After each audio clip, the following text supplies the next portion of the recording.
The Philadelphia experiment is an alleged military experiment supposed to have been carried out by the U.S. Navy at the Philadelphia Naval Shipyard in Philadelphia, Pennsylvania, sometime around October 28, 1943. The U.S. Navy destroyer escort USS Eldridge, DE 173, was claimed to have been rendered invisible, or cloaked, to enemy devices.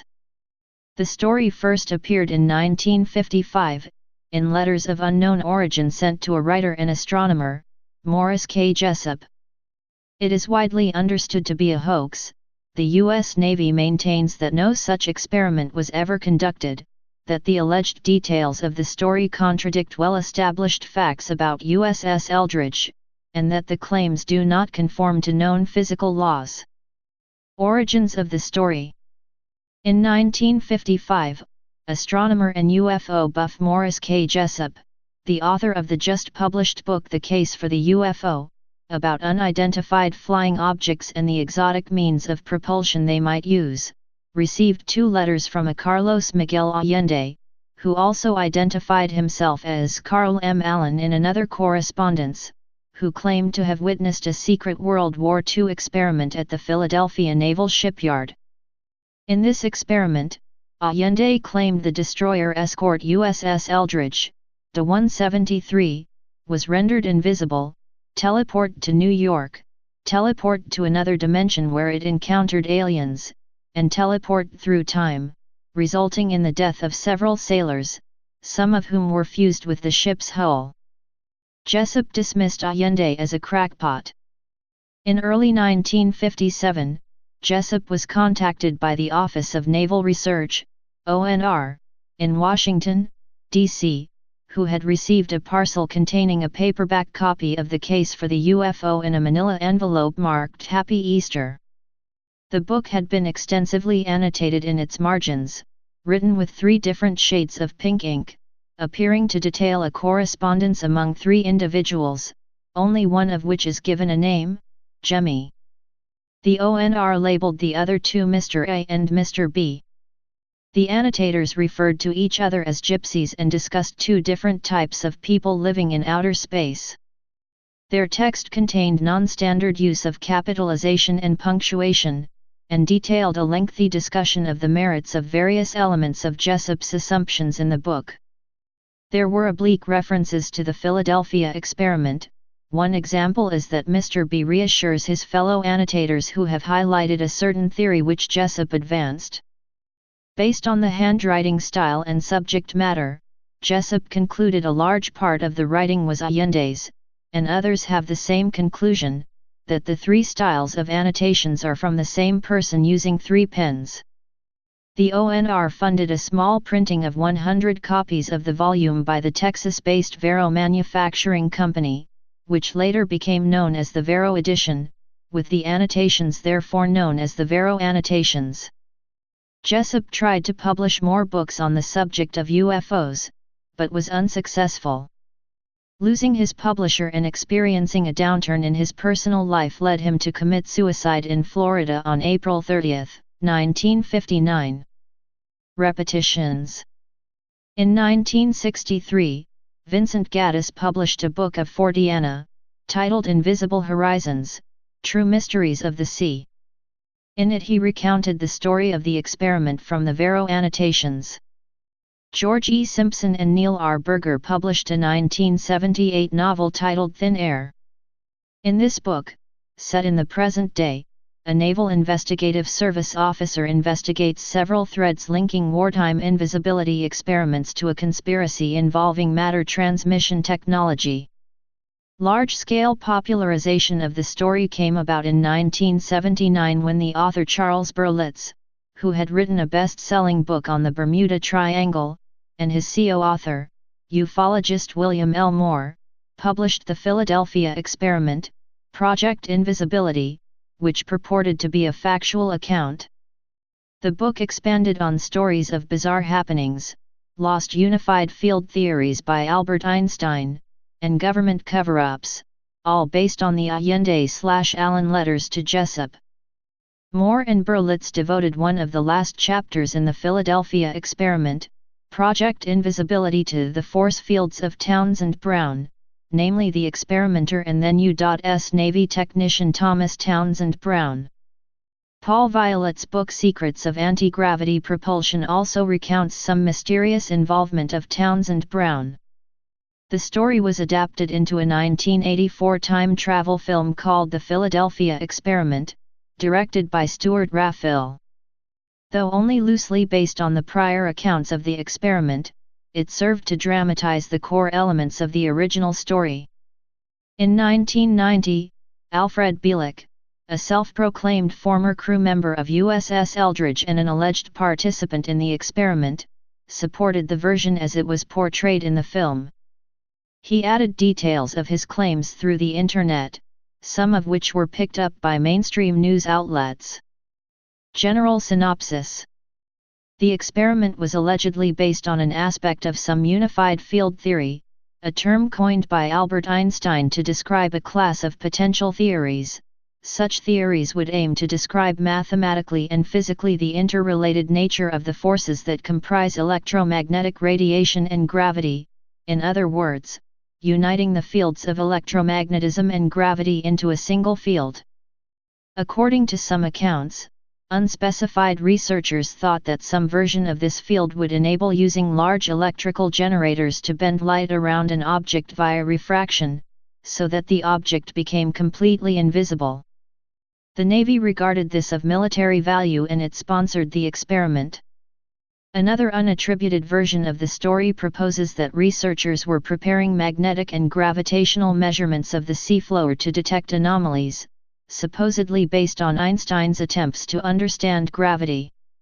In this version, there were also related secret experiments in Nazi Germany to find anti-gravity, allegedly led by SS Obergruppenführer Hans Kammler.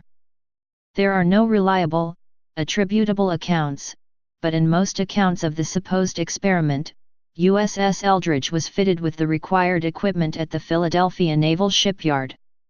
Testing began in the summer of 1943, and it was supposedly successful to a limited extent.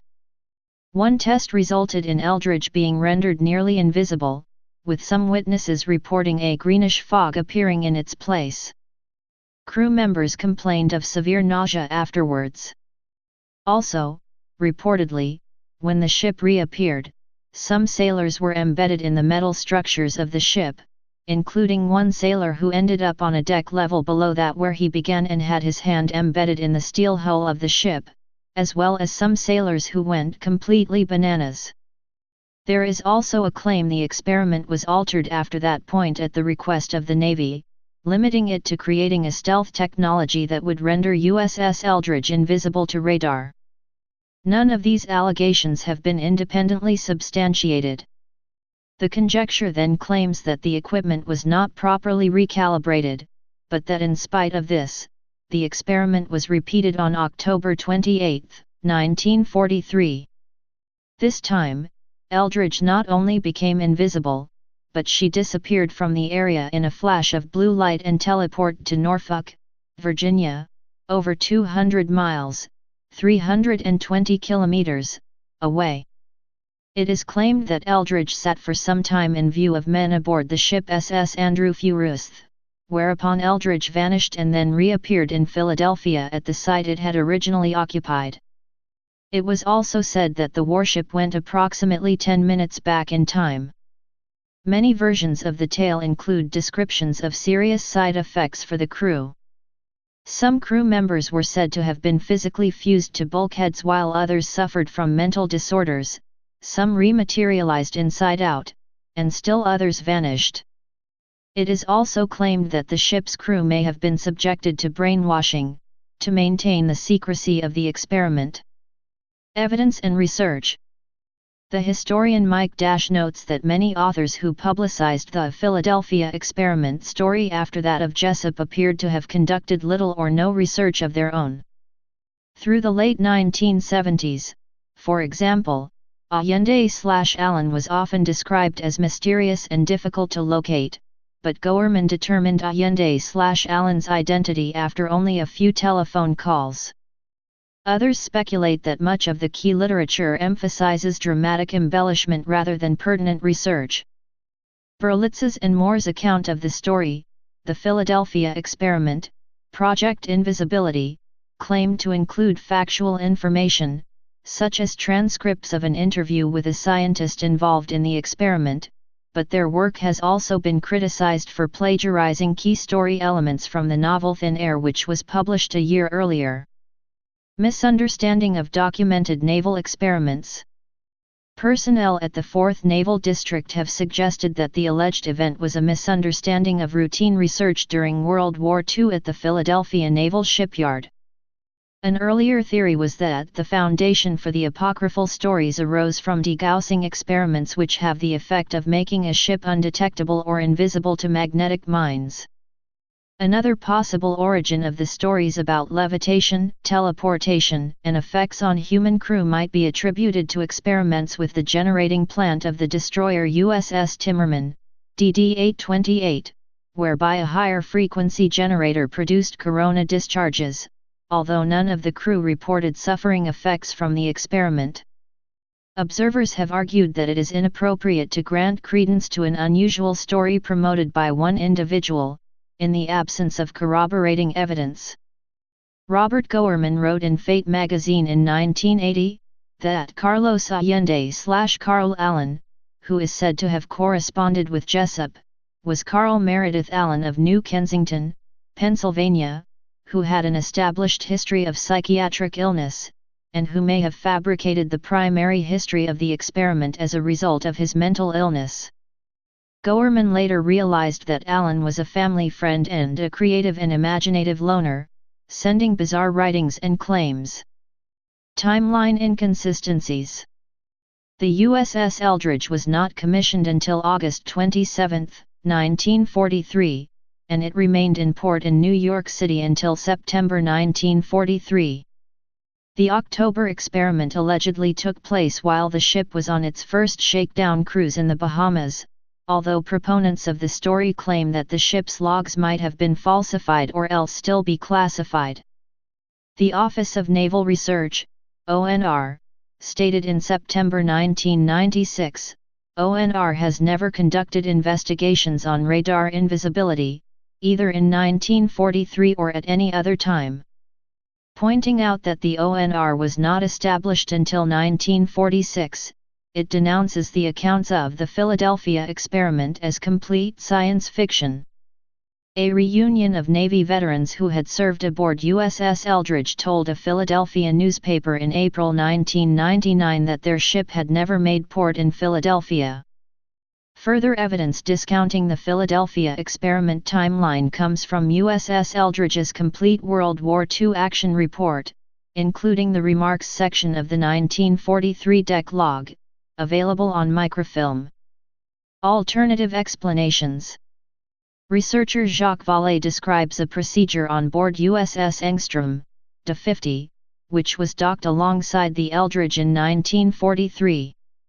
The operation involved the generation of a powerful electromagnetic field on board the ship in order to deperm or degauss it, with the goal of rendering the ship undetectable or invisible to magnetically fused undersea mines and torpedoes. This system was invented by a Canadian, Charles F. Gadive, when he held the rank of Commander in the Royal Canadian Naval Volunteer Reserve, and the Royal Navy and other navies used it widely during World War II. British ships of the era often included such degaussing systems built into the upper decks. The conduits are still visible on the deck of HMS Belfast, C-35, in London, for example. Degaussing is still used today. However, it has no effect on visible light or radar. Vallée speculates that accounts of USS Engstrom's degaussing might have been garbled and confabulated in subsequent retellings, and that these accounts may have influenced the story of the Philadelphia experiment. Vallée cites a veteran who served on board USS Engstrom and who suggests it might have traveled from Philadelphia to Norfolk and back again in a single day at a time when merchant ships could not, by use of the Chesapeake and Delaware Canal and Chesapeake Bay, which at the time was open only to naval vessels. Use of that channel was kept quiet, German submarines had ravaged shipping along the east coast during Operation Drumbeat, and thus military ships unable to protect themselves were secretly moved via canals to avoid the threat. The same veteran claims to be the man that Allende witnessed disappearing at a bar. He claims that when the fight broke out, friendly barmaids whisked him out of the bar before the police arrived, because he was underage for drinking. They then covered for him by claiming that he had disappeared. Please subscribe and thanks for watching.